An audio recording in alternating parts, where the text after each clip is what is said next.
Maybe I am. Maybe I am.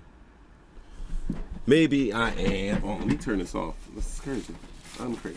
Maybe I'm live streaming. Maybe I'm not live streaming. But maybe I'm live streaming right now. Oh, there I go. Maybe. Hell yeah. I mean, sorry about that, but let's get this started.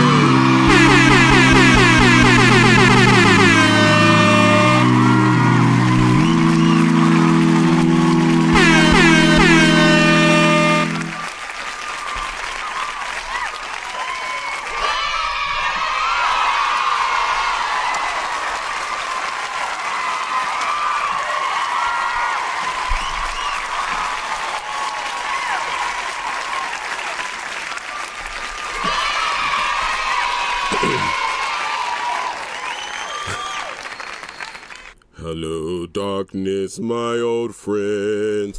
What's good?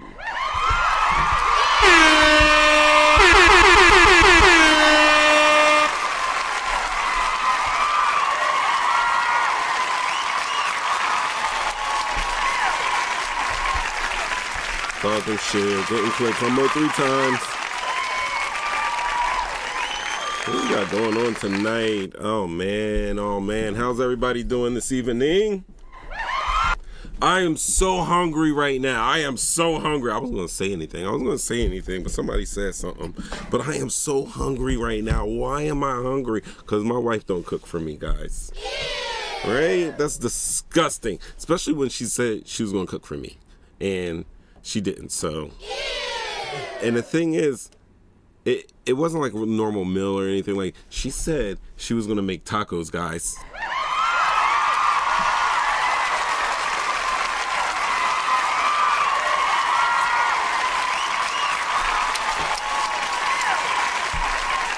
Stop crying. Stop applauding, excuse me. Because she didn't make tacos. You know what I mean? And now, I just feel like the American dream is dead. That's how I feel.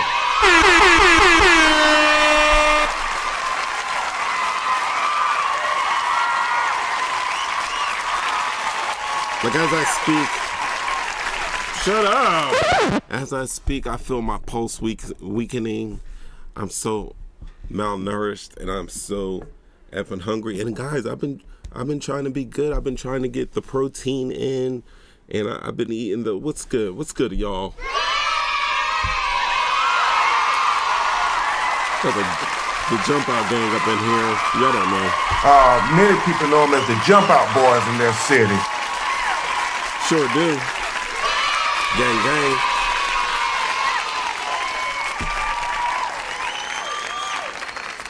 Yeah, but I'm like so malnourished and undernourished. I had some oatmeal, a hard-boiled egg, and I had a turkey bacon on English muffin with a single slice of cheese. With a single slice of cheese, guys. I've had water. I've had not a handful of cashews, but like one of these of cashews. Like I went like this. I had cashews. And that's all I've eaten all day today. And, you know, I'm a 6-footer. I'm over 200 pounds. And, you know, I am active. So, like, those tacos were going to come in, like, big for me today, guys. That's all I can say.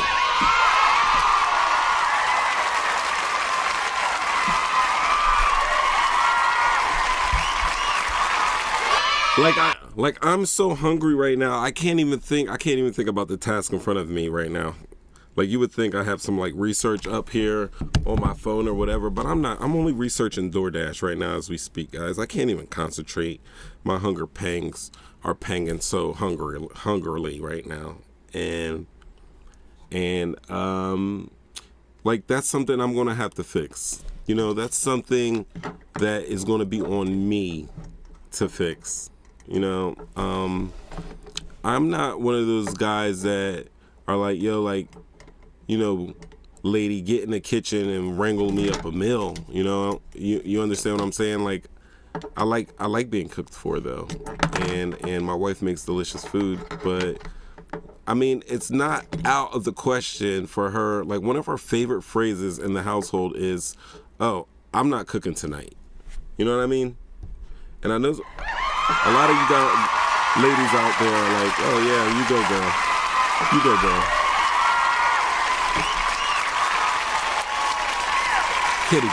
I can't even look you guys in the eye right now.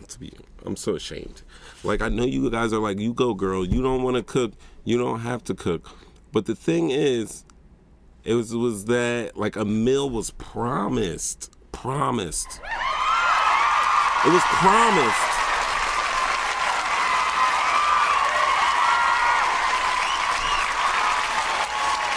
It was promised. The meal was promised.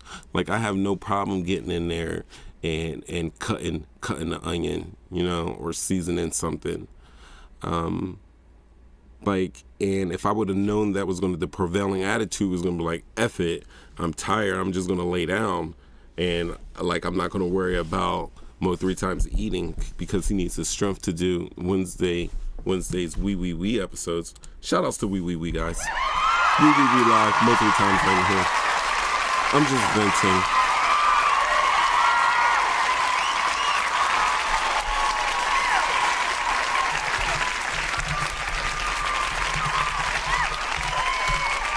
Yeah, I'll put it in the chat. I am so hungry. Mad O's in that because I'm so like hungry.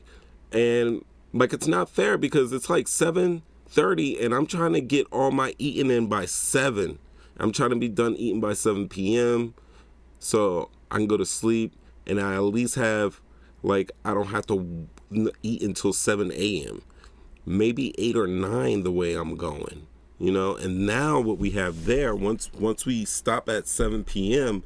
and we start again, say at 9, that is 14 hours of fasting. That lets your body break down all of the food that you've eaten thus far, and it gives your body a chance to just, boom, listen, we're gonna devour this food and use it, burn this energy off, and you know, after that, you know, after a couple hours of that, you're going to go into ketosis, right? And it helps you lose weight, you know?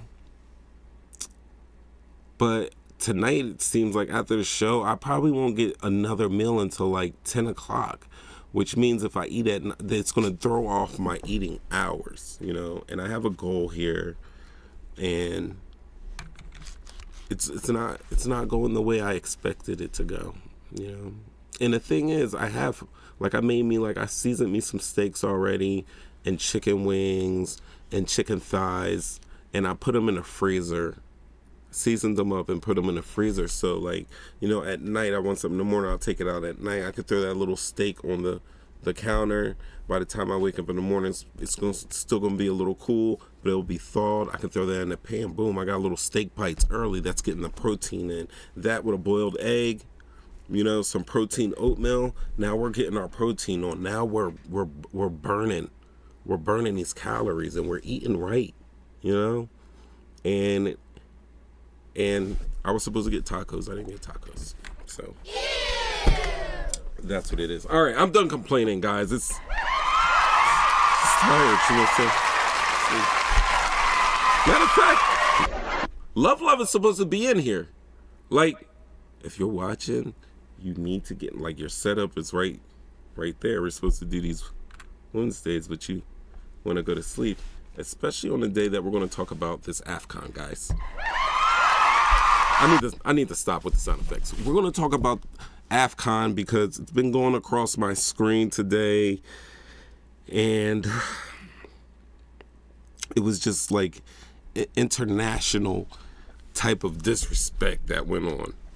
You know, it was an entire continent's worth of disrespect of what happened to the guys in Senegal when they took on Morocco in Morocco for basically the African football championship. Like, the people who win this are the kings of the continent. And Senegal, I think has like won twice in the last 5 years, been there like 3 times in the last 5 years and won it twice. So they got to win. And it was ugly and it was vicious. And I would be remiss if I didn't say maybe perhaps race came into play. So the AFCON is basically the championship of who has the best soccer team in Africa. Senegal has been one of the top teams in the last couple of years, and they went against Morocco, and it was craziness. So we're going to talk about that. Also, I don't know if you guys know, but the Commander-in-Chief of the United States of America found himself in Davos at a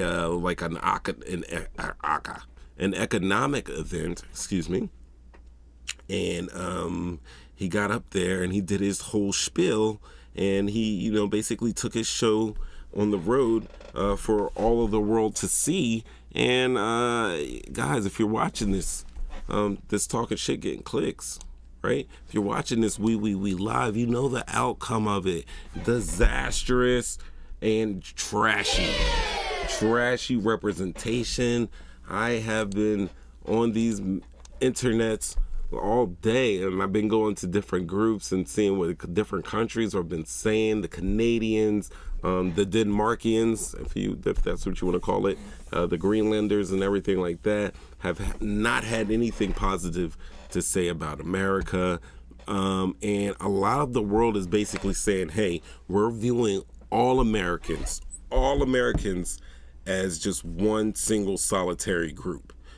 So basically, right now, if you try to go into Canada, or if you're going to Denmark or Greenland, or you're traveling somewhere in Europe, there are people, if you say American, even if you were at all of the No Kings protests, even if you voted blue straight down the line, even if you got a DJT bumper sticker or anything like that, or F-MAGA or anything like that, it does not matter, because it's so effed up over here that the whole world sees us as red hat wearing Neanderthals.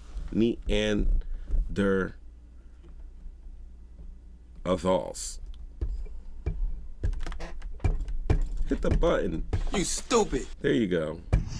I know, I'm just a baby. So yeah, it's going down the drain. Mainline, Flashback are in the house. Ain't nothing. It is something. Got the main names in here.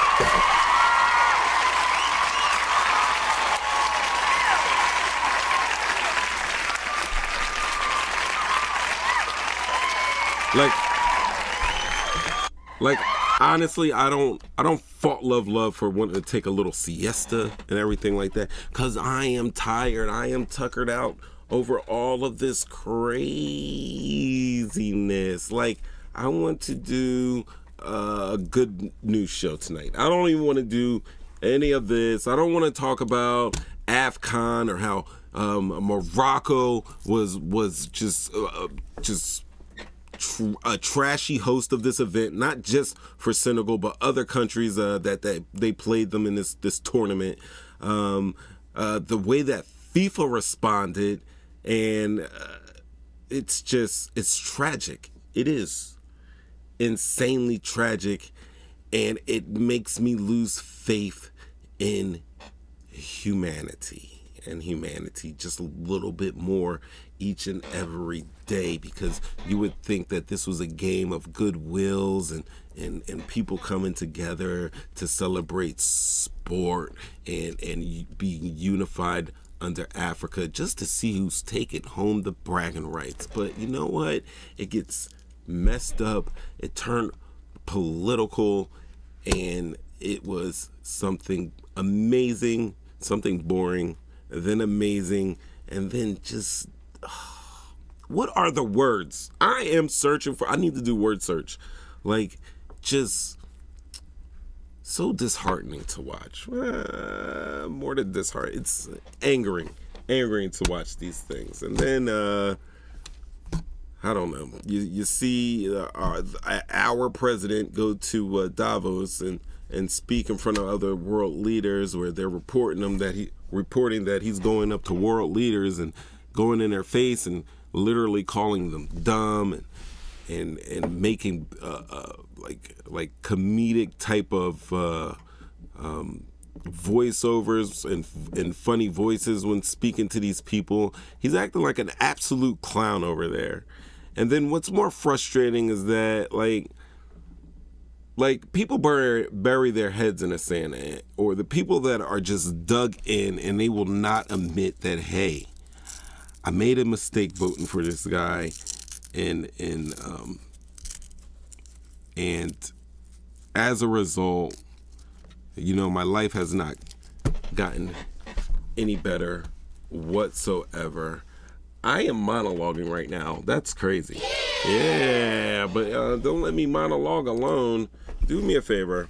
Call in 313-825-5557. Please help. I need your help this evening to sustain me as I have little to no energy due to lack of tacos that were promised and not made good on that promise. You know what I mean? So that's how we're feeling out there right now, and that's what's going on right now, and that's what it is. So I'm gonna do some scrollers, because honestly, all right. Hey, have you guys heard of Jake Lang? Jake Lang. If you guys have been watching the Minnesota protests, at one point, and a an asshole by the name of Jake Lang decided to show face as he was protesting the protesters, kind of like an anti-protest. And something you should know about Jake Lang, I'm gonna bring his picture up here so you guys can see his ugly, stupid face, his dumbass face. He looks like, let me get that together. Dude. Dudes, I'm about to DoorDash some Wawas. It's serious. Let me DoorDash some Wawa out here. It's gonna be fun. Say, run and tell that. That's what she said. Run and tell that. All right, this is Jake Lang. Let me show you. This guy right here. He's getting probably water thrown at him. He's lucky it's not piss, because I would have thrown piss on him, because that's what he deserves. Yeah, 3 times you're being a little harsh. No, the hell 3 times isn't, okay? I am being more than couth right now. But let me tell you about this Jake Lang guy, all right? So first of all, maybe a little action shot from Reuters. We'll throw that up there. All right, so Jake Lang is a far right-wing activist. He is also a social media influencer, and he has previously been known for his involvement on January 6th, and later he was pardoned by Donald Trump, like all of them. Now, on January 17th, 2026, a couple days ago, Lang formed a small pro-ICE / anti-Muslim / anti-Somalian protest outside of Minneapolis's City Hall. And he was vastly outnumbered, to say the least. I'll show you guys. Right? He's got his bullhorn. He's talking his shit. Do I want some Wawa? Do I want some Wawa? You know it. I gotta respond to this message because I am hungry. I like if you're listening to me, if you're going to Wawa, I don't want to go crazy, but I will absolutely positive. This is my order for Wawa, guys. Let me know in the chat what's your go-to Wawa order, okay? Let's make this Let's make this interactive. All right. So what I would like is, am I going Italian or turkey? Italian or turkey? Is it swine time or am I going a halal? Am I going halal or haram? What am I doing with it? All right, I'm gonna go turkey. All right, I want the oven roasted turkey on a shorty roll. A shorty roll. I would like mayo. I would like lettuce. I would like tomato, and I would like hot peppers. Hot peppers. Bam. For chip, I would like some plain Lay's potato chips. Plain Lay's. No barbecue sauce, no sour cream, no cheddar sour cream. They're all delicious, but for the sandwich, I prefer plain Lay's chips. Now, if we're gonna go drink, the weather out there is telling me to go for a ginger ale, but if there's some type of peach lemonade or strawberry lemonade, I could take the sugar, okay? Thank you. Unless you have a change of heart and you wanna do some tacos, then boom, we can have the tacos. But if not, that's my Wawa order. In the chat, let me hear your Wawa order. Let me hear your Wawa order. Let me hear your Wawa order. All right. But anyway, we're seeing this video being looped. All right. So that's right. This man pulled up to Minneapolis. He's pro ICE, which means he's for ICE. Spam. He's for ICE. He's anti-Islam. So he's talking shit on the Muslim population. He's talking shit on the Somali people because he's anti-Somali. And he's doing this right outside the Minneapolis City Hall. Now, as you can see, he's very big and bold, talking that trash. But there are a rack of people out there, and they don't like it. They don't like it. Honestly, I believe that if this was the other way around and it was somebody, I don't know, because we've seen it both ways, but somebody would have caught an elbow. But look, these are the people that are basically going after him. Like they say here, he was chasing a hotel. So they're giving pretty much a good solid story here on this little short that we're watching on the TikTok. And I pulled up TikTok because I don't usually go on TikTok, and I realize why, because there are so many black conservatives out there who are cheering for Trump, and it's cool and all if you want to cheer for him. That's your business. But as you know, we are totally against misinformation here in this place that we call the We Live. This is why we do it, right? One of the big reasons why I do this show, I have to reiterate over and over again, one of the biggest reasons why I do this show is because there is so much shit out there, So maybe there's a story that you guys all know. Maybe some of you guys don't know about this Jack Lang thing. Maybe some of you guys haven't been paying attention to what was going on in the AFCON with the African Soccer Championships of Africa. But for the main reason I'm here is because people say a lot of shit. They say it with a lot of oomph, and they say it with a lot of confidence. And a lot of times, these people are not giving you the right information. Now, I take it personal a lot of times because I'm like, yo, these people are dead ass lying to your face and they're trying to trick you. And when someone's trying to trick me, I'm sorry, it kind of feels disrespectful, and I get a little bit of emotional. I get so emotional about that, about just being like, you're thinking I'm Boo Boo the Fool. Kind of pisses me off, and I like to take that energy and I like to because I'm like, yo, that's not right. Those numbers aren't right. That didn't happen. That's not the way it went down. And I go and I bring up the little receipts and these little facts and little videos where people are like, yo, I'm an eyewitness, I was there, this is what happened, the lady was turning away from the ICE officer who shot her in her face at point blank range. I like to bring that stuff because it makes me feel good about setting the record straight. Now, one thing I noticed on this TikTok, and I'm going over to TikTok. We'll get back to Lang in a second. But we are on TikTok right now, and what I noticed on TikTok, something that I noticed, and I understand, maybe it's a human nature thing that we all like conflict, and we all like to respond to things that pisses us off, and it's easier to criticize than give compliments.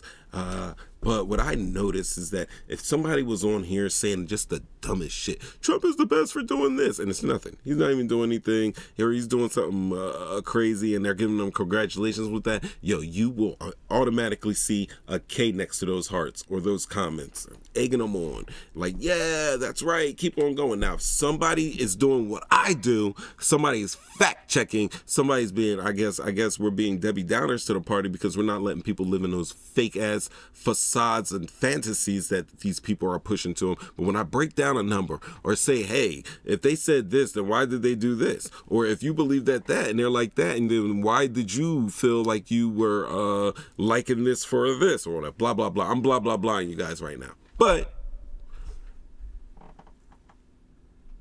telling people that they're wrong or correcting people or, I don't know, destroying someone's belief system with facts and evidence does not go over well. It's not a popular thing to do. People don't like it. A lot of people, especially ignorant people, especially dummies, dum-dums, like to keep the ignorance going. They like to keep the party going. They do. And it's popular. People are popular for telling you lies and telling you everything you want to hear. I'm not going to do that here. I'm not. I refuse. And if it works out, great. If it doesn't, it doesn't matter because I kept it a whole 100.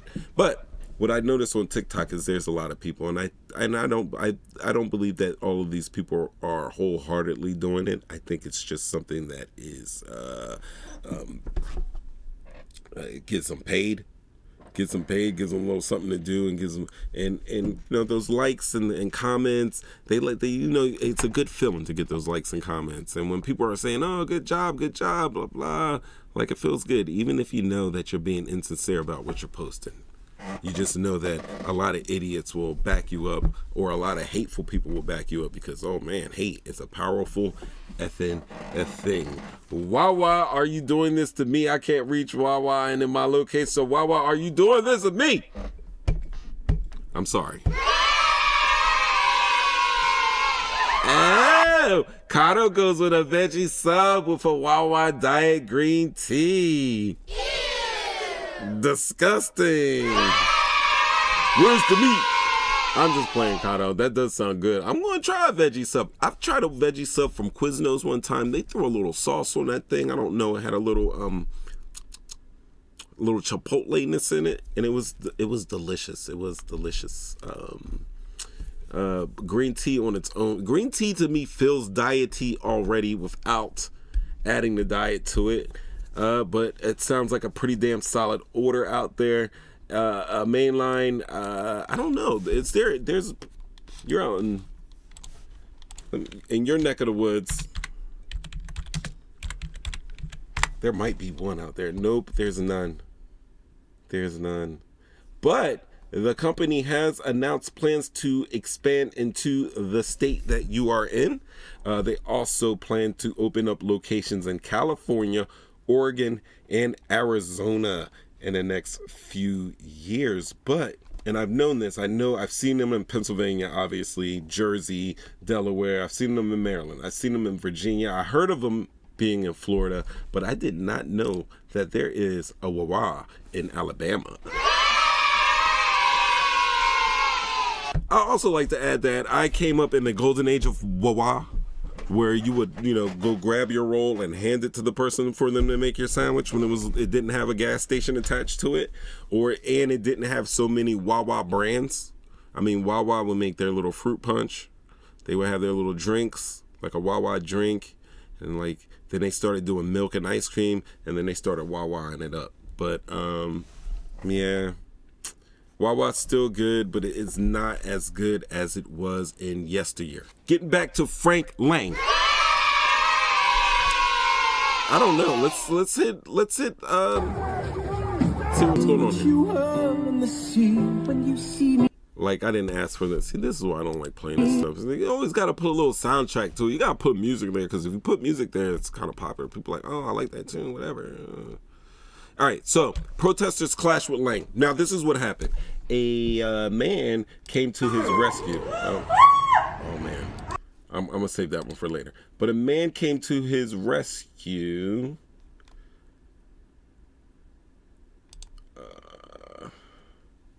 Is that the same?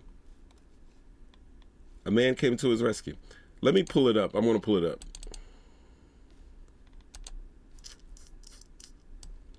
I'll be saving stuff.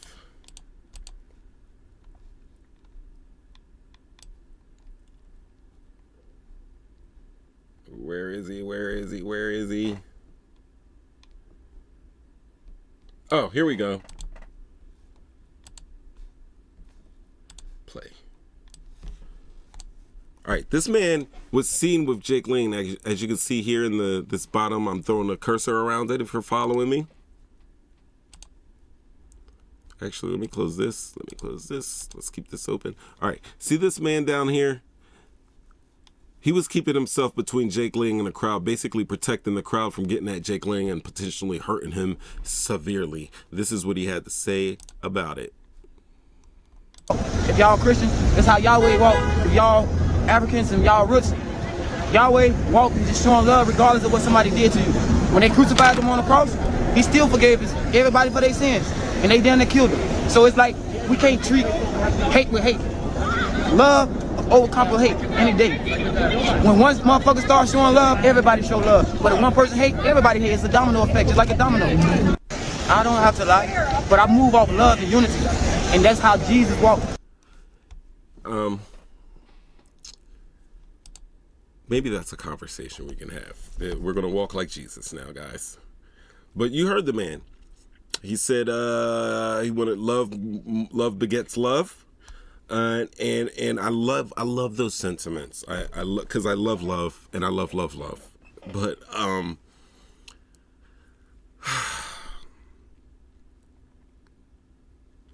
that's probably the right thing to do. You know, you see something wrong happening, you step in, and you try to protect and keep your brother safe, because we are all brothers and relatives on this planet, and that's the right thing to do. It is the right thing to do. However, living in this world, I realized that it is detrimental to being a good guy out here in this world. This is exactly where we are. This is probably where we have been for thousands upon thousands of years. The good old days are long gone, and there's still good people in this world, but it's not enough. It just isn't enough good people. And for him to go out there and do all of that and speak a love and positivity to the situation that happened, and to stand and face people who would be critical of him for standing in the way of danger for Jake Lang. Animal with 20 prior. Let me just show you. This guy goes by the name of Cats Against Genocide on Instagram reports. Instagram's been playing me out lately, guys. Minnesota. After Jake Lang got his ass beat by all those white people, and he was protected by that black man and then a Muslim, and then he makes a point. Jake Lang was being accosted by a majority white people out there. Protected by a trans person in the car who drove away with him.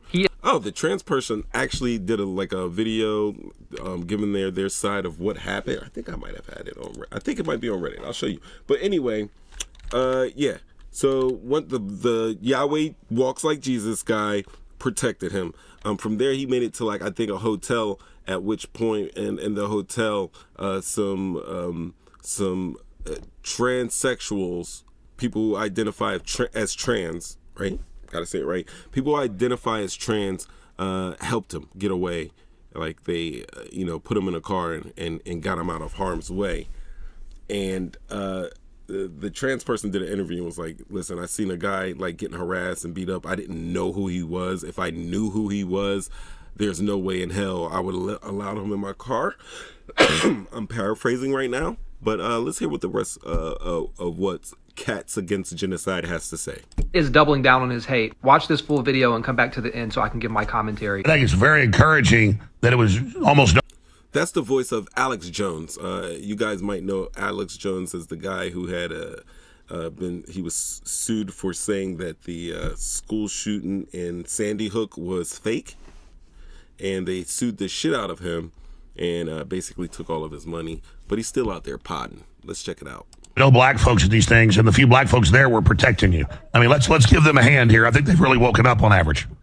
Well, I mean, even the guys that said they were protecting me, a couple of those ski masked up Muslims were trying to pickpocket me as they were escorting me home out of that crowd. They're literally trying to steal from me, trip me up and stuff. So, the true intentions of these people, they hate my guts, and I don't think that they. I'm talking about black people. Are you denying that we've gotten triple the votes from black people for Trump? There's a black awakening, I think, happening. What Alex Jones is doing right now is setting it up to give the black people some love for the midterms. This is just me spitballing here. This is what I think he's doing. He's trying to say, hey, black people helped you out. How about you give a hand to these blacks, because we're going to need their vote in 2026. And this is how Jake Lang is responding to that sentiment. Alex, I have two words for you. Irina Zaruski. Irina Zaruski. Don't start with me on. Oh, Irina Zaruski. We did that show here. This was months ago. Irina Zaruski was I believe like a Eastern European immigrant that was on a bus or like one of those little small subways and was accosted by a mentally ill black man who had multiple run-ins with the law, possibly because he was mentally ill. And didn't receive any good treatment or medication, and he brutally stabbed and murdered her. The thing is, I don't think anybody, black, white, or otherwise, stood up and said, oh, what he did was a fantastic thing. I think everybody thought that incident was horrific, and it's not anything that I think anybody, an incident that would be used as a rallying cry to fight, I say, start a race war. This was more of a guy that needed mental health, needed greater access to mental health and monitoring, did not get it, and it was a tragic event, and that's what it was. But this guy's stuck on it.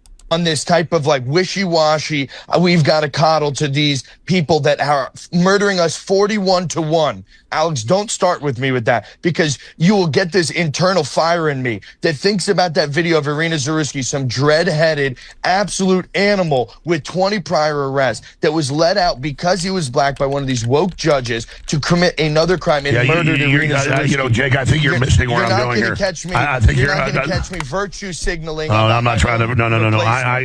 And I just want to remind y'all, this guy kissed the wall and works for Israel to spread discord between Christians and Muslims. We've seen him doing this. The fact that, I mean, I don't know about all the kissing the wall stuff or anything. I can't either deny or verify, and it's not something I even care to research.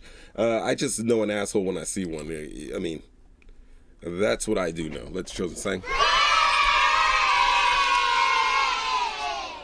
And then, like, he brings up this, I've heard this one before, about this 40-1. There is, honestly, guys, no credible evidence that does not appear in any official crime statistics. But it's, I mean, something that is commonly just circulated from these extremists.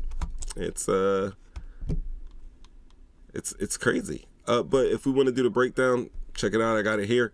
Typical DOJ FBI breakdown varies by year, but the pattern's pretty damn stable. 80 to 85% of white homicide victims are killed by white offenders. 85 to 90% of black homicide victims are killed by black offenders. This is intraracial cases. They usually fall into single digit percentages where there's a crossover between a white guy killing a black man versus a black man killing a white man. So that 40-to-1 claim is persistent, but it is persistent. That's what it is. I mean, it usually comes from misreading arrest tables, whether they can't read at all or purposely misreading, or cherry picking years or comparing totals without the context of population. So bottom line, the statement he made of blacks are killing whites 40-to-1 is definitely factually incorrect. That's what I'm here to do. Give you guys the real on the misinformation that's being spread. And I'm also here to tell you that that data that he gave you is not at any way supported by the FBI or the DOJ or any of the LMNOPs. So violent crime patterns, you should know, are driven really by location and socioeconomic factors for the most part. And it's not really a one-way racial targeting type of deal. So with that, I think we need to go to a drum riff. Drum riff? All right, ladies and gentlemen, it's we live. It's Wednesday. We all up in here. I should tell you guys, we have a call-in line. It should be coming up on the screen, 313-825-5557. We live. I pay for this phone service. Please, let's not let it go to waste. Please don't let it go to waste. Ladies and gentlemen, don't let it go to waste. So yeah, that was old Jake Lang, and we got that information out the way. So remember, Jake Lang is somebody who was at January 6th, and he was active in January 6th. He had, I think, like a cop's baton or shield, and he was beating at the doors, beating at the windows. They have him on camera doing that. He was charged and indicted for it. Later, Trump blanket pardoned everybody, everyone that was involved with it. The ones that were destroying property, taking dumps inside the vestibule, or beating up on police. All of those people were pardoned. Right or wrong, or more wrong than anything. But yeah, that's Jake Lang. Yo, this is from Brazil. Not my niece. Check this out.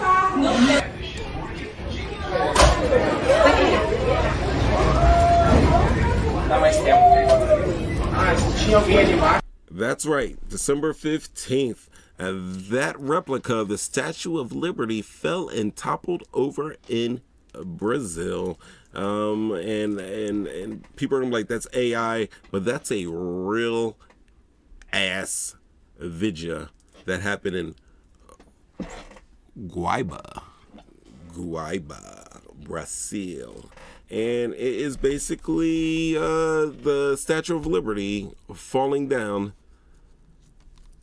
in a gale. So damn ominous. And it definitely points directly. Deja vu. It seems to me I watched this movie before. However, the role of the victims have been reversed. Please make your donations to the ACLU. No cap.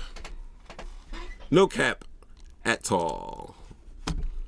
That's right. We're still doing this day 27 of 30. And it's probably day 27 of day 35 right now. But don't worry. We're going to talk about Aggro at AFCON. We just got done talking about Jake Lang. I think we should just go ahead and take Ultimately, it these are matters of national security, and perhaps no current issue makes the situation more clear than what's currently going on with Greenland. Would you like me to say a few words of Greenland?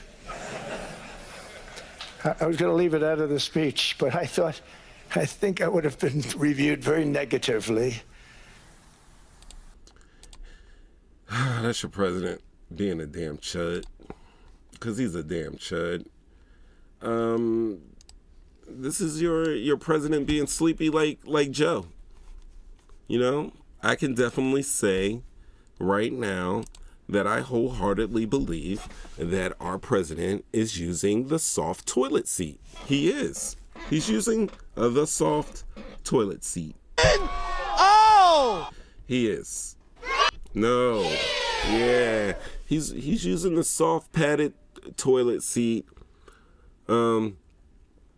His ankles look like his ankles look so damn swollen, and they look like tenderism. They look like if you shake him upside down, his ankles will fall off the bone.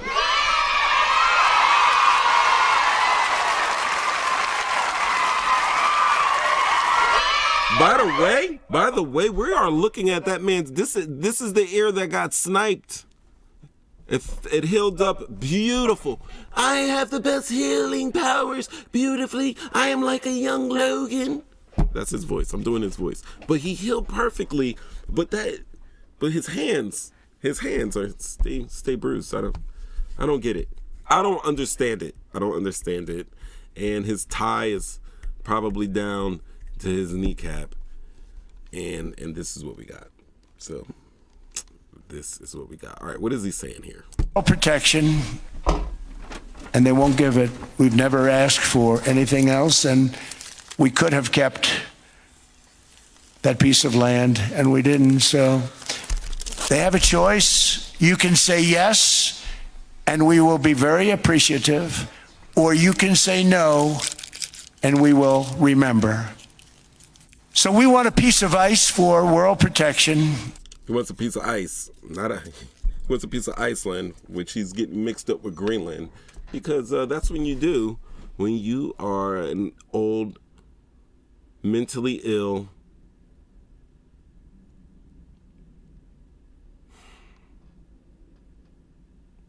having dementia, and thankles. It's not like a calf ankle he has. It's like a thigh going straight down. Like, he is not well. You can tell he's not well physically or mentally. The doctors lie about him being in shape. He got an MRI. He doesn't know what part of the body he got it on.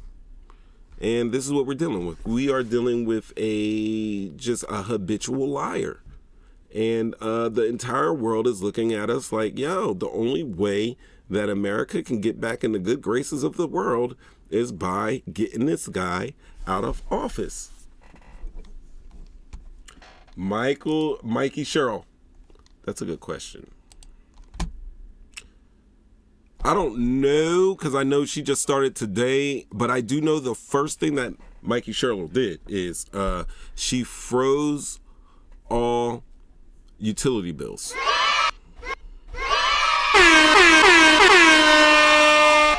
Now that could be a good thing or a bad thing. Now hopefully she's freezing it so they can get the numbers running and see how much the New Jersey residents are getting screwed over on their utility bills and kind of make it right, because freezing the utility bills is not the move to make. We don't really want these utility bills frozen. We want these shits lowered, you know? And if we are paying inflated prices because of data centers, because you know, the electric companies are passing their upgrades onto the consumer, which likely is, you know, what's happening here.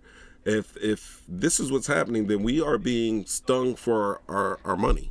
And it's crazy because I don't know where you live, but I don't know too many people that live in a place where they can decide whether they want to have this power or that power. So, you know, with that is insane. And the fact that you can even be in a place, because we know they exist, where you can choose, hey, I want to have this power, I want to have like PSEG, or I want to have Atlantic City Electric. Like, if you can make that choice and they can just switch that power off and on, and you're just going to a different account, and there's no, you know, having to dig a new line out to the street or anything like that going on, then we all know that these guys are using the same infrastructure that we already paid for with our taxes. And now we got to pay more for their upgrades. when these companies are insanely profitable. So I think Mickey Sherrill freezing them is a good move, but I think it's only a good move if she's freezing it with the frame of mind that, hey, we're going to do some investigations and see how we can get these people their actual utilities lowered, because the way they are now, it's not sustainable. It's really not sustainable, and the only good thing is that they can't, bump it up a little bit more now. However, you do know that these guys have these industry insiders that lobby in the state governments and everything like that. So if they got wind that Mickey Sherrill was planning to do this all along, say since November, December, check your bills and see, how much big your bill was from, I'd say, November to December, from December to January, and you look at your wattage and your usage and everything like that, and just figure it out, because I think usually, like any other place, Target, Walmart, Acme, ShopRite, grocery stores, malls, anytime that there's a sale, usually it's really not a big sale. Usually they've already marked up the price so that when they knock it off 10 or 15%, they're still making an incredible profit. That's just how business goes. We live in a capitalistic society, and hey, it's like what Mama says, no matter how you flip the sandwich, the bread's got to come first. So true. But look where that has got us. Do you think money was involved here in the AFCON? How many of you guys have heard about this story with Senegal and Morocco going around? Let me know in the chat real quick. I'm asking the chat while I unwrap this hoagie. I'm asking the chat. Like, how many of you heard about this? What's going on? Like, I'm not going to lie. I have a fear to play, like, any type of clip or video because, man, FIFA don't play that. FIFA don't play having their videos out in the street. Give me a second. I need to do a drum riff because I need to bite into this.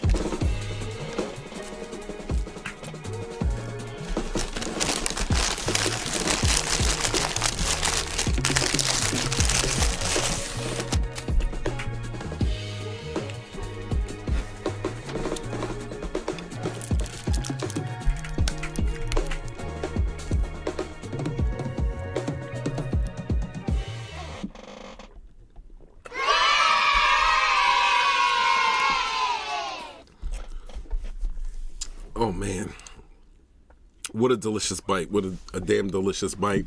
Wawa is on point today. Delicious. Here we go. All right, so where was I? All right, so I don't know. With Trump, we'll break it down. So we know that Trump repeatedly confused Greenland with Iceland several times when he was talking about a bunch of his territorial ambitions, and it's causing a lot of global ridicule. There's a lot of comments on allied nations in Europe. At one point, he insulted European countries for their policies and appeared to assert the U.S. role in their history in questionable ways. And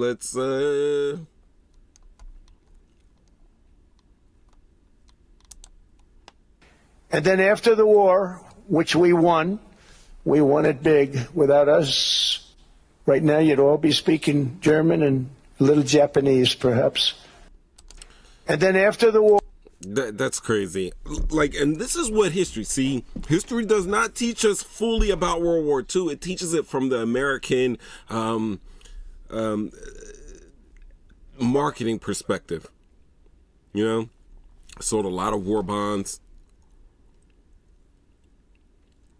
over something that wasn't true. Those men in World War II from America were brave. No doubt. It was brave. It was a crazy war. It was a very brutal and violent.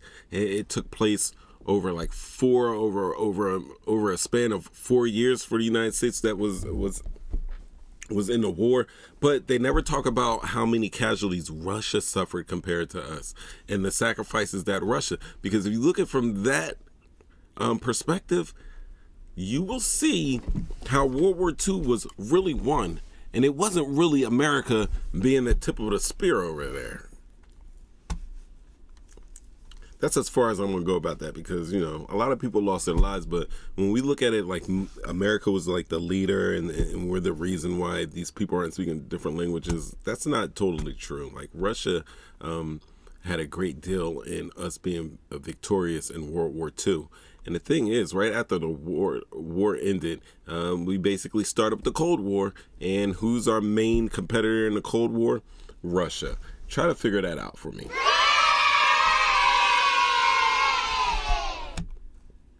But yeah, here we go.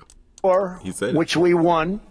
We won it big. Without us, right now you'd all be speaking German and a little Japanese, perhaps. Yeah, that's stuff that people who are proud to be an American, and I will stand up. That's that type of talk right there.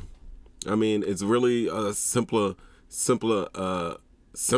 It's just really a simple way to talk about that war, especially for the leader of the quote unquote free, soon to not be free world.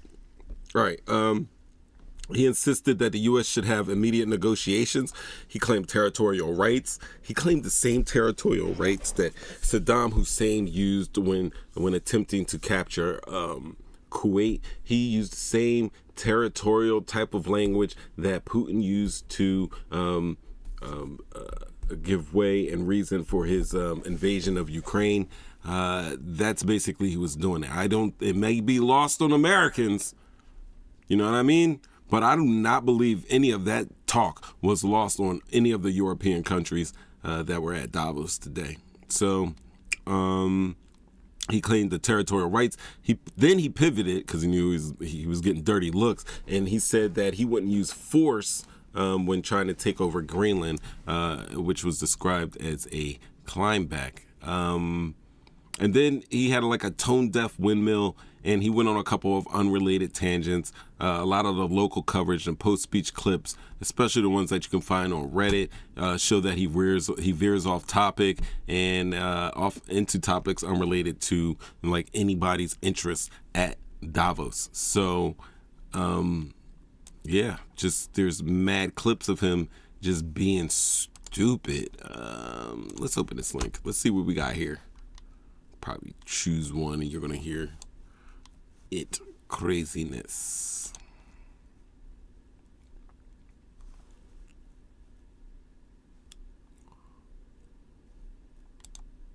Protection, and they won't. So we want a piece of ice for world protection, and they won't give it. Greenland. We've never asked for anything else, and we could have kept that piece of land, and we didn't. So they have a choice. You can say yes, and we will be very appreciative, or you can say no, and we will remember. That is definitely a threat. That's definitely a get down, lay down type of threat right there. And that's why the world is basically throwing evil eyes at the US of A.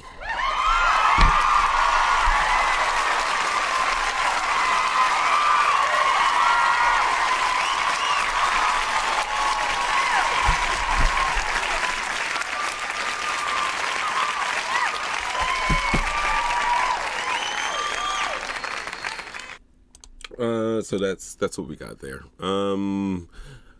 Really, what I need to do is give you another musical number. All right, we're good there.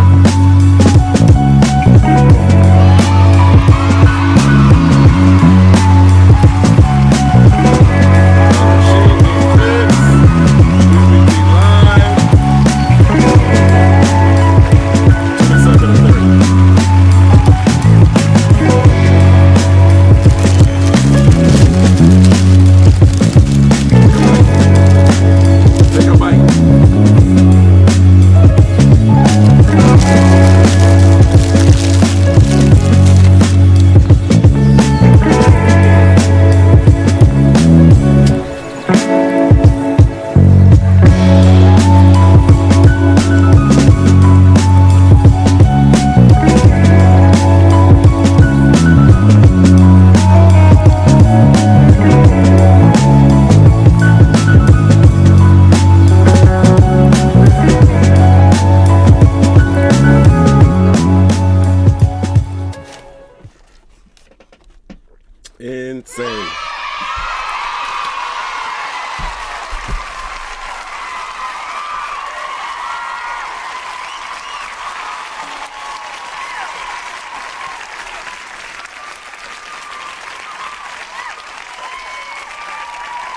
At Davos.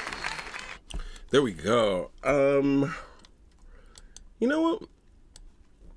You know what?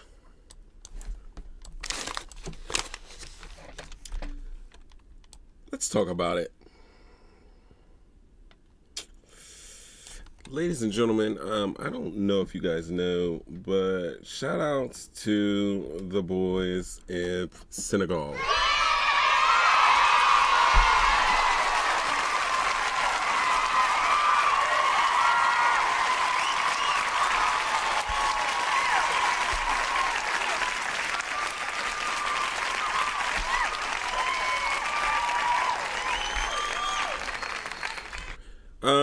So basically, really what happened is, I cannot even see that far.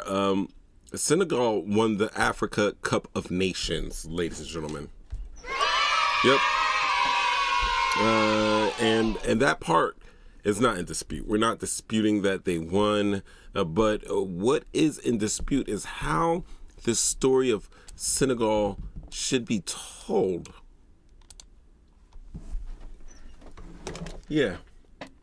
I think that's the story here. It's how it should be told. Definitely. All right. So Senegal played Morocco, who was the host country for the AFCON. All right, the African Championships. At one point, the Senegal's coach pulls his team off of the field after some questionable calls and questionable non-calls from the ref. All right, so this is what happened. In the 98th minute, it's scoreless, which is crazy. I mean, really not crazy. It happens in soccer all the time, nils. But it's the 98th minute. What you guys should know, because I know a lot of you guys are not like football enthusiasts and don't really watch soccer like that, but on average, the regular soccer match is supposed to last 90 minutes. Now, the reason why it was in the 98th minute is because things like if you score, which they hadn't, but if you score, football players or soccer players are known for elaborate, crazy celebrations and taking little victory laps and everything like that. So that time will be added extra. Like, they don't want to take away from the game. They want your full 90 minutes of play. If there is, say, that somebody gets a yellow or a red card, like admonished on the field, if there's any like type of stop and play or a penalty, they keep the time going, right? But they just do a little quick math so that you get 90 full minutes of soccer. But with all the breaks and everything like that, it goes over usually. All right, so the 98th minute, it was scoreless. Scoreless. What was it? Scoreless. Scoreless. There was no score at all. At all. No scores. Scoreless. Now the referee comes into the mix now. We get a referee. Now, let me see if I can find his picture real quick. Yes, here he is. His name is Jean-Jacques Ndala. Right? So Ndala goes to the VAR. Basically, the VAR is a virtual referee. Basically, it's like they're like football. You go into that little hood and check out the play. It's their instant replay. It is their instant replay. That's what VAR is called, and it's controversial in soccer, just like it's controversial here in football. People are like, oh, it takes away from the game. Some people are like, oh, it makes mistakes still, just like instant replay still makes mistakes. They still get it wrong with the instant replay. But they go to the VAR. This is what the VAR looks like. This is football. You know, they go into that little hood. They kind of do the same thing. They're going to back, and they're looking at the virtual assistant ref or whatever it's called. Virtual automated ref. It's virtual something referee. Okay? If you can figure out what the A is, please let me know in the chat. All right. So, 98th minute, it's scoreless. Jean-Jacques Ndala goes to the VAR and awards the host nation, Morocco, a stoppage time penalty. Now, I do not know what a stoppage time penalty is, but I will look it up right now for you. All right. And a stoppage time penalty in soccer refers to a penalty kick awarded by the referee during the added time, stoppage time, injury time at the end of a half, which compensates for lost playing minutes due to injuries, substitutions, time wasting, or VAR checks, creating dramatic late game opportunities for goals, as recently seen in African Cup of Nations matches where such penalties cause controversy and match delays. Now, the purpose is to account for all playing time lost in half. Now, this causes injury, goal celebration, substitutions, disciplinary sanctions, red card, yellow card, VAR checks where they go over the hood, and time-wasting tactics. The fourth official holds up a board showing the minimum added time. And why these penalties matter is because this occurs when the game clock is effectively over, and this potentially helps to decide the match's outcome or a team's fate. Now, recent AFCON matches saw the significant drama with stoppage time penalty leading to protests and near abandonment, highlighting their impact. Now, a classic example would go back to 1891 incident where the team deliberately delayed a penalty kick until time ran out, leading to the rules creation to prevent clock stopping tactics. So, in essence, what it is a stoppage time penalty, which is crucial. It's like a last minute chance to score that arises from delays during regular play, adding intense drama to the end of soccer matches. And you get a little shootout. So basically, that's what happened. A stoppage time penalty was awarded damn near at the end of the game, and it seems like a lot of people thought that Jean-Jacques Ndala, who is the referee, was just trying to end the game in Morocco's favor by awarding that penalty. Now, it also should be known in the 92nd minute, it's not saying it here, but I believe it was the 92nd minute, there was a goal that was disallowed. So basically, Senegal had scored a goal 6 minutes before this happened with the VAR and them getting a free penalty kick. But what happened was Senegal scored a goal and it was disallowed. They said something fluky happened during the goal. A lot of people online are saying that maybe one of the players was offsides, which can happen. It's a weird rule, offsides. If you understand hockey, it's kind of like the same thing. Anyway, somebody saying it was offsides, but that's not really what the penalty was called on. It was called on something totally different, and it was kind of crazy. So Senegal faces a disallowed goal in a scoreless game. They finally get one in, and it's instantly waved off. We see this in football all the time with a yellow flag getting thrown. Anyway, after that stoppage, it seems like Ndala, the referee, makes an arbitrary penalty that favors Morocco in getting like a penalty kick, right? Now, at this time, the Senegal's coach, his name is Papi Thiaw, or Pepe. He says, F this. Y'all playing in our face. You disallowed a goal that was straight up clean, and then you're going to give us this bunk-ass penalty. F that. Y'all been acting stupid all night. By the way, they were trying to steal the goalies' hand towels, and it was being directed by Moroccan players, and their ball boys were out there doing it, and they were actually trying to tackle Senegalese players so they could get the towel, which is just effing crazy, and it's not being reported on by major news outlets because FIFA handles their shit a different way. FIFA is like, if you see how, the NFL can control media and they can control storylines, FIFA is 200 times more popular than the NFL around the world. Just so you guys know. So just like the NFL and the Shield does some fluky things with referees and games and the way that they present information to the fans, FIFA does the exact same thing. So Senegal's coach, I'm showing you right here, Senegal's coach decided to say, hey, we out of here. Stop playing with us. We's out. We's out. Which was, to me, is crazy.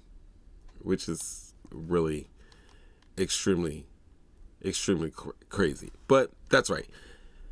Thiaw right here, he loses it. He orders his team, get off the pitch. The pitch is the field. Anyway, they walk off. That becomes the headline. Up until then, it was a 0-0 game. People were probably bored and yawning. And then now there's some controversy, and Senegal's like, no, we've had it. F this. We're off the field. But that is not the whole story. Now, during the stoppage time, Senegal players and staff say cooling towels and hydration access near their bench was restricted or removed. Now, it was not restricted for the Moroccan players, so we have to know that that's just foul. And it deserves a black card or something like that. But the CAF rules require equal access to medical and cooling resources, which means, hey, but if you got ankle tape, they need ankle tape. If you guys have water and Gatorade, they need water and Gatorade. It requires equal access to cooling resources. So when Thiaw takes his team off of the pitch, really, and Morocco starts to steal their towels, even though they still have players out there kind of getting warmed up and staying warm over there during that break in time. And when Senegal walked off the field, it basically took them about 20 minutes to come back. So it didn't really stretch out. Soccer games and go on way longer than they usually supposed to. But still, they walked off. The entire world was basically watching this match, and it looked crazy, and it was reported against the favor of Senegal. It wasn't like, hey, these people have been dealing with this. This is what they're dealing with in the field. It was just like, oh, they left the pitch. That is unsportsmanlike, right? Now, that walk-off, of course, became a headline, and yes, Senegal, I agree, should not have left that field at all. But really, the story is, during the stoppage time, the players were trying to cool off and stay cool, and their articles were removed.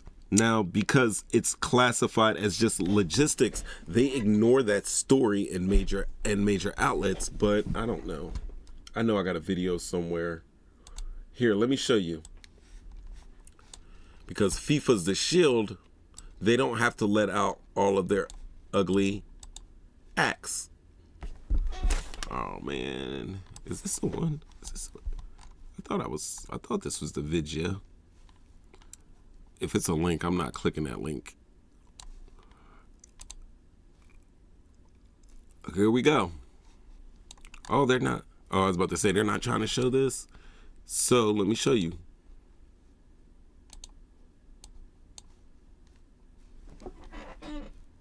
These are the Moroccan ball boys. This is what we've been getting. I've been getting this buffering ever since the show with the dude who went up inside Trump allegedly with the tent peg. But this is them. This is the Moroccan ball boys. I'm gonna pause because it's buffering anyway. But on the ground we're seeing, this is one of the Senegalese players.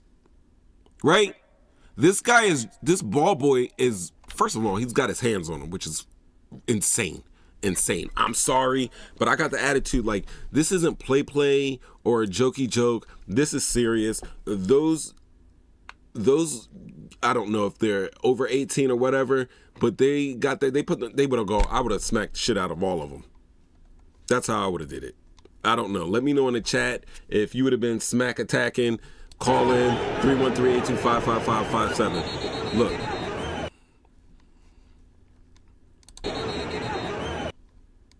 Just buffering.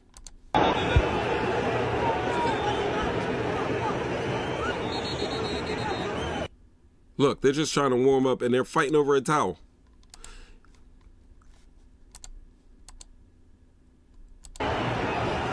Those are officials. And they're not stopping them. All right, at one point, this guy was running up and they were chasing him up and down the field for that towel. Right?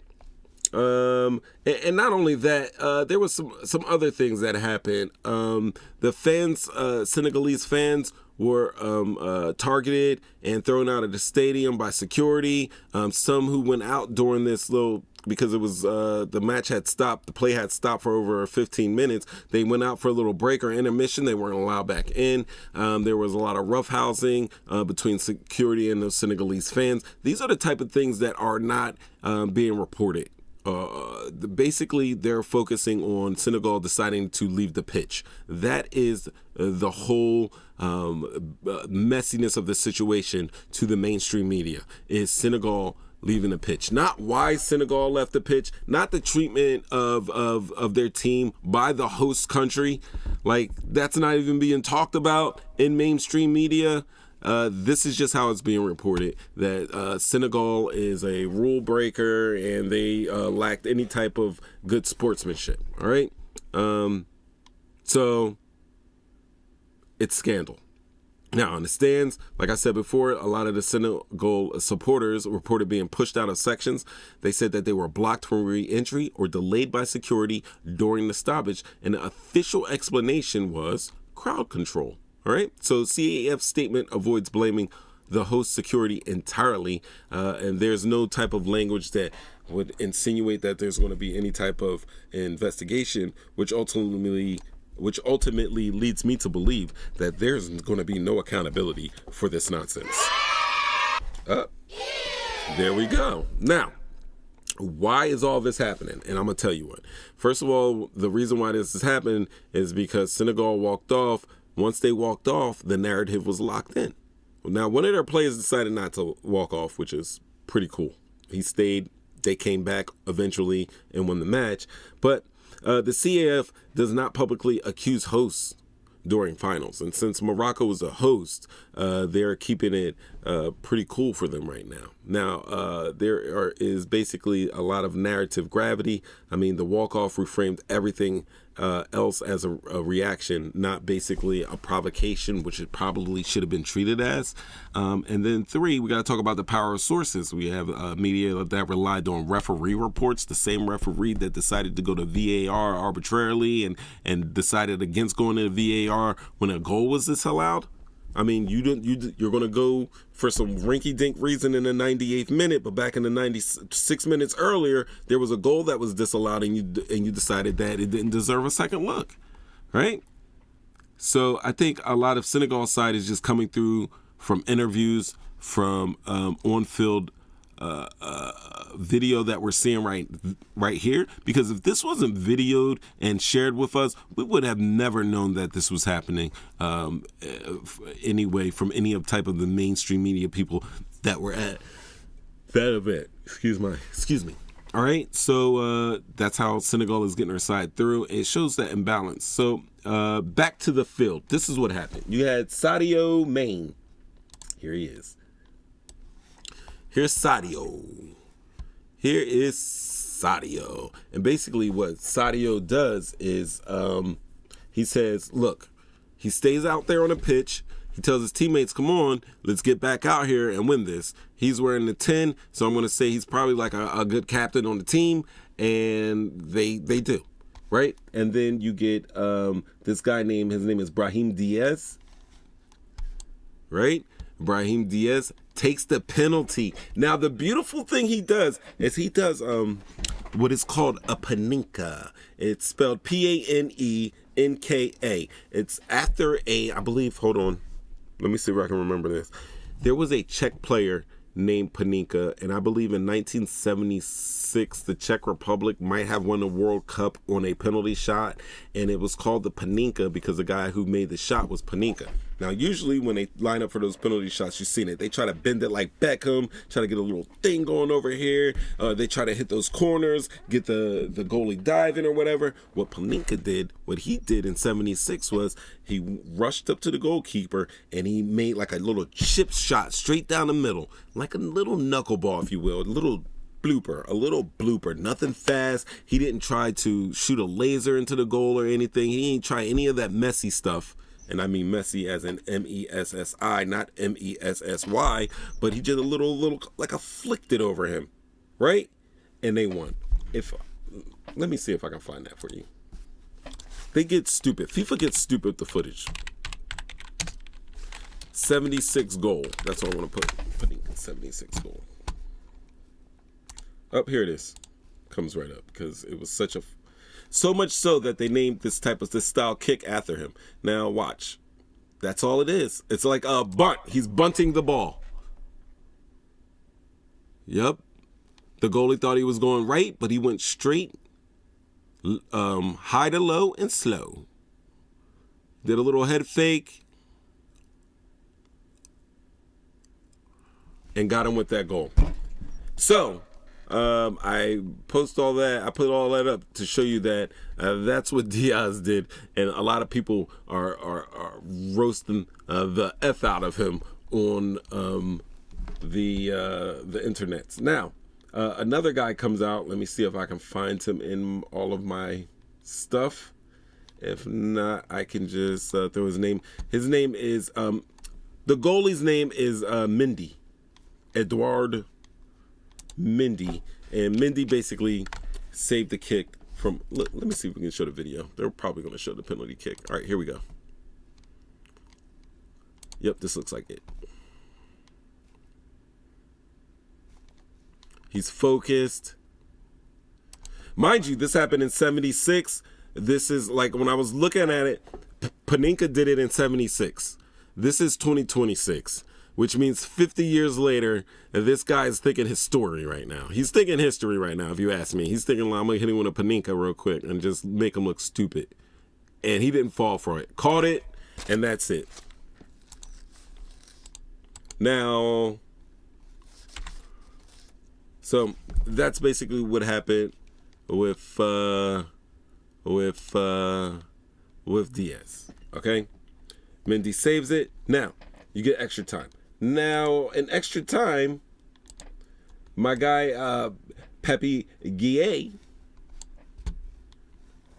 banger. He hits a banger. He scores. Senegal wins their second AFCON title in 5 years.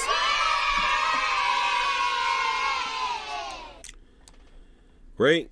Now, this is where I have to let you guys know that there are two things that can be true at the same time. I mean, we can obviously say that Senegal should not have walked off, even though a lot of us will understand it. I don't know. I've been to... Never mind. We're not going to get into it.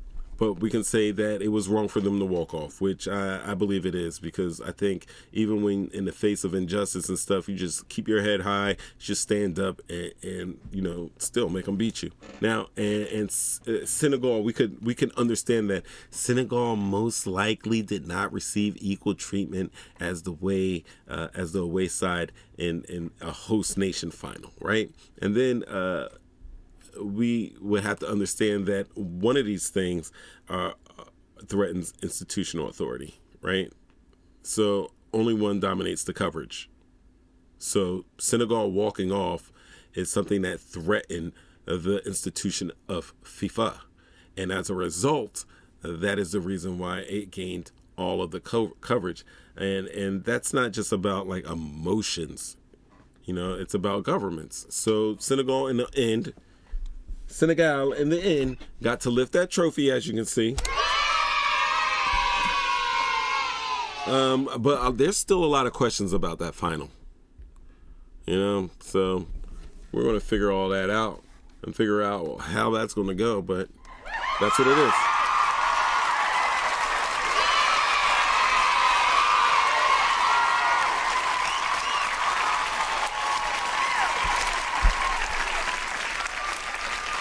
Antonin Panenka. Shouts to him.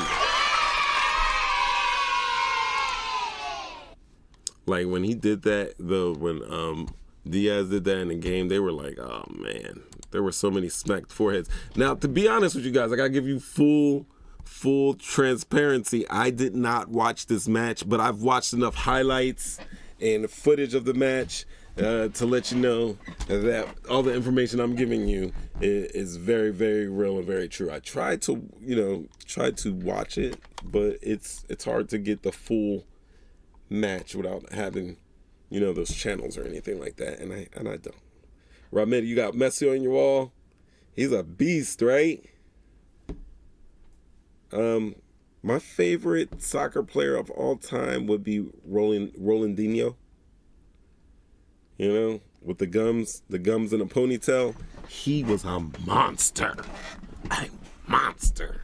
But like, I don't know, like with everything that's going on in the world, I know that the U.S. is supposed to be hosting the next World Cup.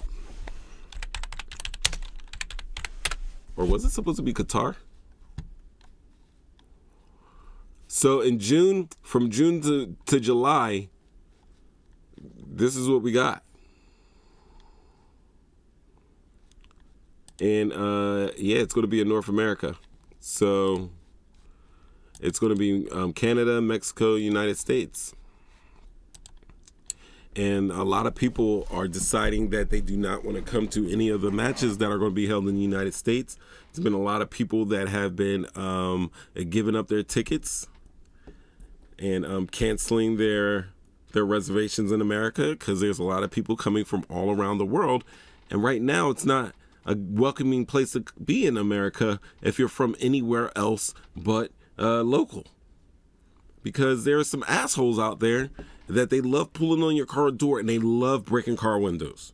That's their favorite shit. Their favorite shit is pulling on your, is yelling at you, cursing at you, and breaking your car windows. You know? And then we go on Black Twitter and they're like, oh, well, don't worry, I'm black. I don't got nothing to worry about. I'm from here. You think I worried about this? They're going to come for me? No, they're not going to come for me. And oh my God. And it was just this week.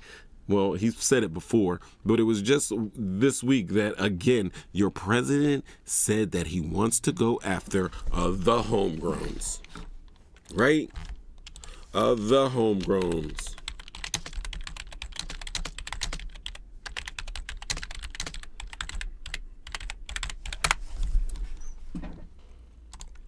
Craziness. Where is it? Here it is. At an airport in El Salvador, the latest group to be deported from Sky America. 11 men. Latest group to be deported from America. 11 men, gang members, says the White House, but detained and removed to this mega prison with no evidence of their crimes, no judicial process, and no access to lawyers.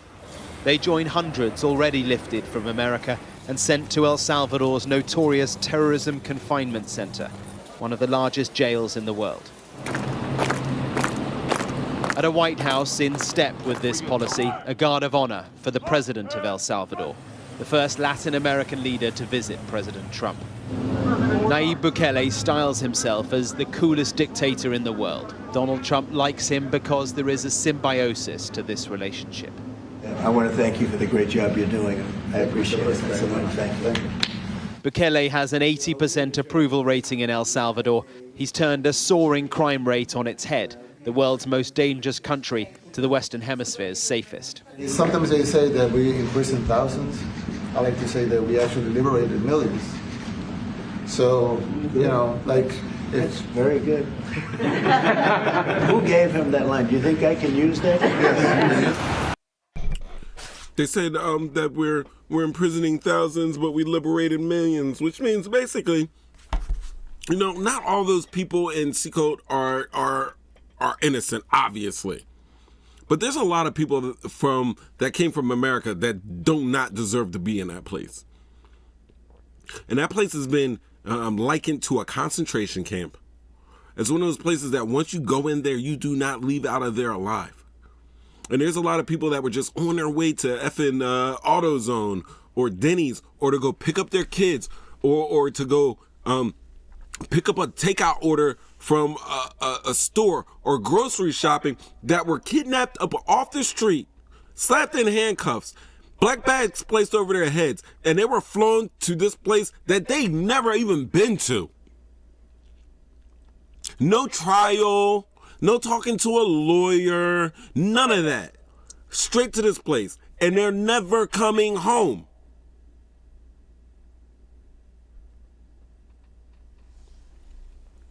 Never coming home.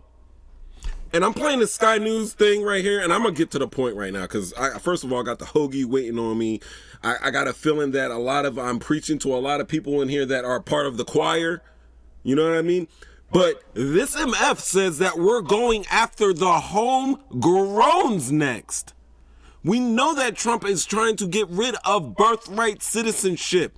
So if they do it, say, hey, I can get birthright citizenship for somebody whose parents weren't even born here. Say they were born in Mexico, they came over here, whether legally or illegally, America has a thing that if you are born on this soil, it's so special to be here. If you were born on this soil, you are American. And he wants to take that away, right? And that's the trick. You say, oh no, it's only for the people whose parents weren't born here, who came over illegally or something like that, right? And you make it a little precedent. And then the only thing you gotta do is push that line a little bit more until it's over the cliff. And anybody born here that isn't,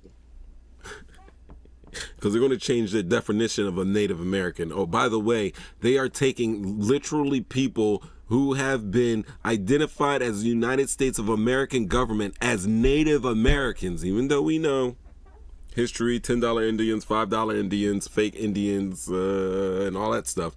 But these people are legally recognized by the United States and have an officially, legally government, American United States governmentally recognized tribe that are being accosted and stopped and detained by ICE. Right? And if that's the prevailing attitude, when the Native Americans go, if you can take somebody that's a Native American who can trace their lineage back, whether factually or, just on paper, trace their lineage back to being here before the Mayflower, and they're not safe, then who the hell is safe here? Nobody's safe. They're going after everybody. A white lady was shot in her face because she got in their way. The officer was afraid for his life. If you look at the video, his face doesn't look a face of fear. He looks like he's pissed off and angry, not afraid for his life. But we also have a wide conglomeration of a-holes out there that are defending these types of acts, that says, hey, it's warranted, you're going to break some eggs making omelets and stuff like that. But that's where it is. I'll let this play though, guys, because for the record, about a minute more. The images, the rhetoric has pitted Donald Trump against his own courts, but he is doubling down and has ambitions to go further, to outsource American prisoners, American citizens, to El Salvador too. I'd like to go a step further. I mean, I said it to Pam. I don't know what the laws are. We always have to obey the laws, but we also have homegrown criminals that push people into subways, that hit elderly ladies on the back of the head with a baseball bat when they're not. Yo, when you imagine them talking about this person, what image is conjured in your mind? What type of person who pushes people into front of subways? Because that was a big thing, the whole subway thing, remember? Daniel Penny, rear naked choking a man to death and being lauded as a hero by Orange Man No Lips. Huh? What type of image do you think he's trying to conjure up in the American minds and the minds of the American people when he says shit like this? Little old ladies getting bopped in the back of their head. People getting pushed, because honestly, like if we do the FBI, DOJ crime statistics, it should be like a white male between the ages of 18 and 35. Underemployed type of person that should be conjured in your mind's eye when he says that. But and I know that he's trying to give a different type of illustration. And he's not using the peach crown. Not peach crown, not like peach crown royal or peach crayon. The peach Corolla crayon. He's using the brown one. Yeah. He's coloring with the brown crayon. That are absolute monsters. I'd like to include them in the group of people to get them out of the. He's talking about niggas.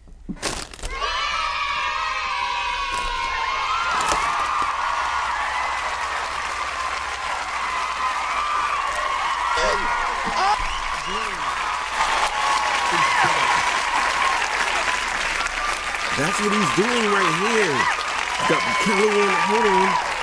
Hold on. Is that a black dude behind here? I doubt it. Country. I don't know. Among those already that's deported Kilmar. is Kilmar Albrego Garcia, removed to the El Salvador jail because of an administrative error. But the Trump administration says they don't have... They made an administrative error, sending this guy literally to his death, and then have the legal obligation to bring him back. We don't have to bring him back. You said that if the Supreme Court said someone needed to be returned, that you would abide by that. You said that on Air Force One just a few days ago. And they said that it must be facilitated. That's the darkest person I see right here in this corner right here, where my cursor is, next to the little Sky News emblem.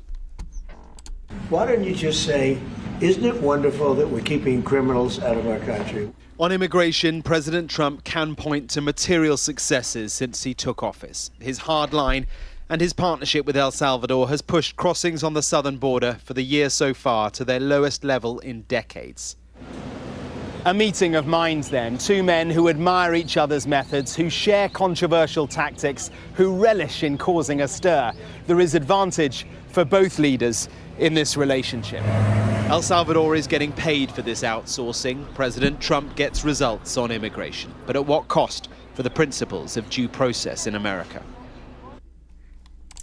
Yeah, what are the costs of the principles of America? Oh, we already know. Like I said earlier, the whole entire world is looking at us.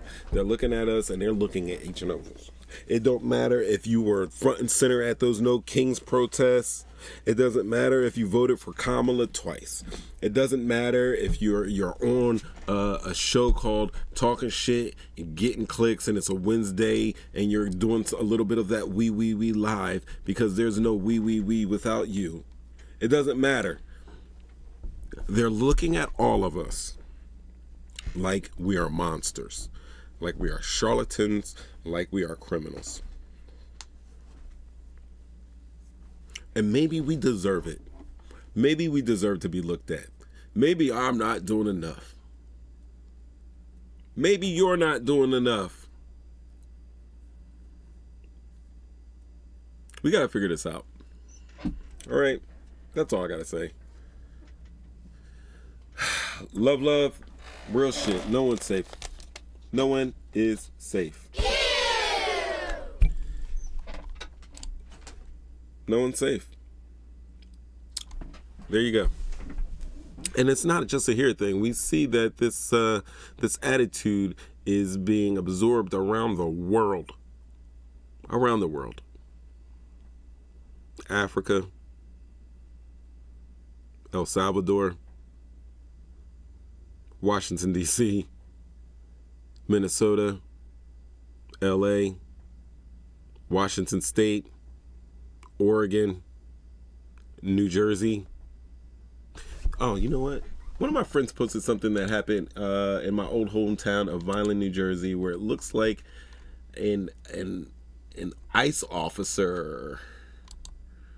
It looked like an ICE officer pulled up, and they were commenting.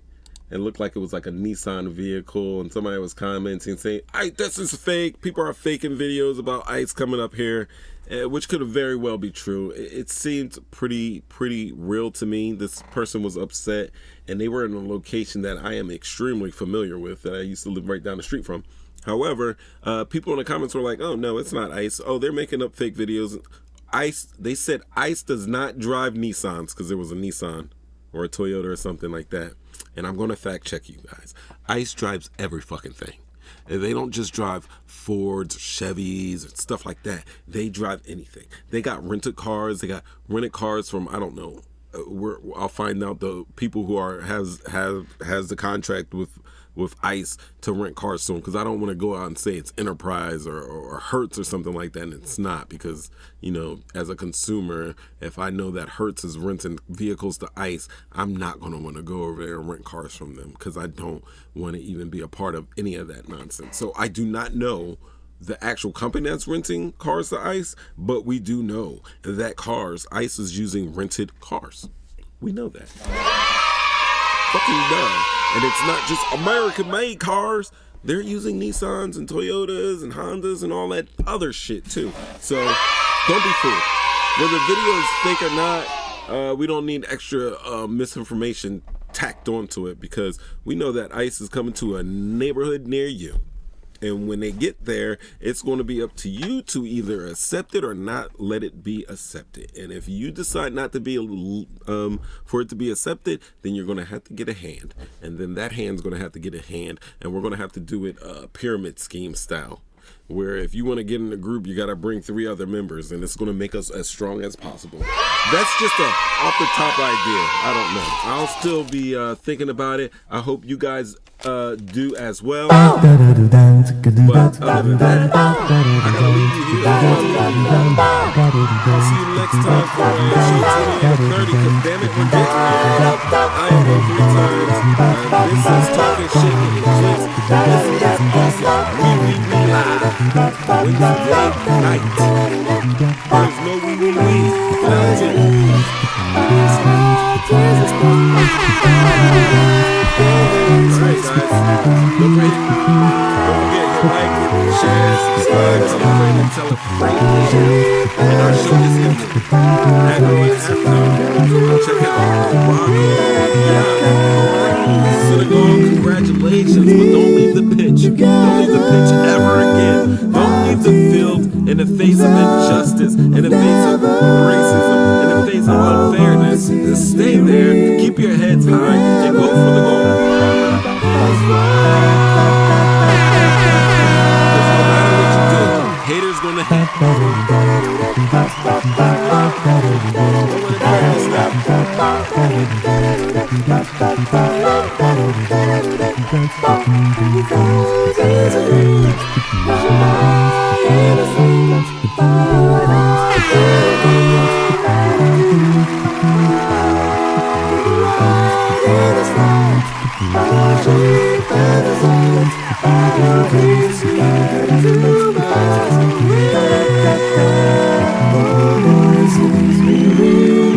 Forever.